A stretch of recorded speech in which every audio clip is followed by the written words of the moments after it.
Je le sais, vous me l'avez demandé. Alors aujourd'hui, on va prendre le temps de voir ensemble le gansage de parmenture.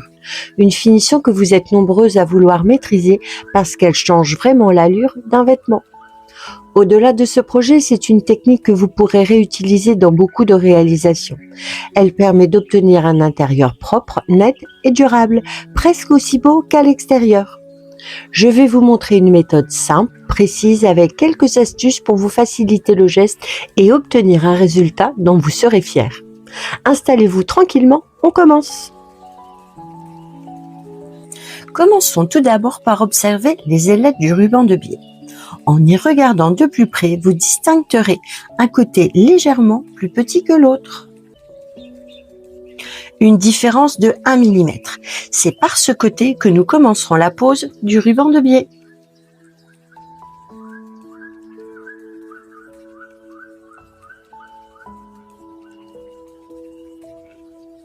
Posez l'endroit du biais sur l'envers de la pièce, dans notre cas sur l'envers de la parmenture. On démarre bien par l'ailette la plus courte en alignant son bord accru sur celui de la pièce en tissu.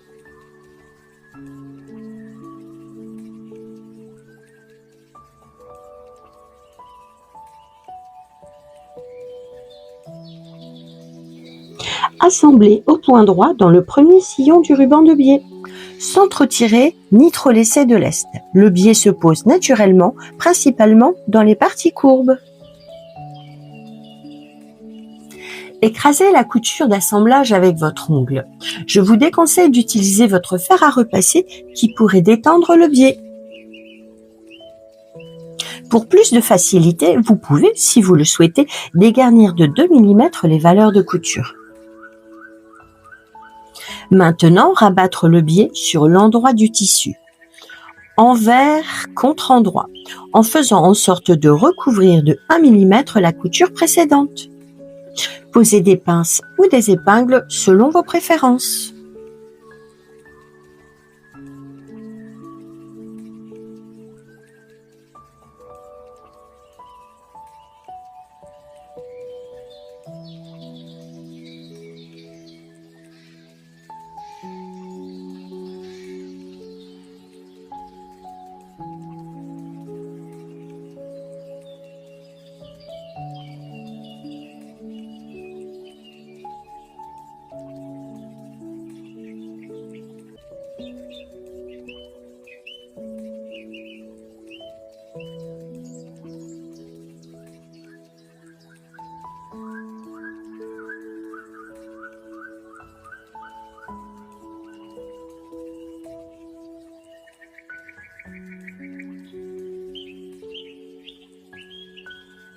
Passons à l'assemblage en réalisant une couture au point droit allongée à 3 ou 3,5 à 2 mm du bord du biais. Prendre son temps, coudre doucement et vérifier régulièrement le positionnement du bord du biais.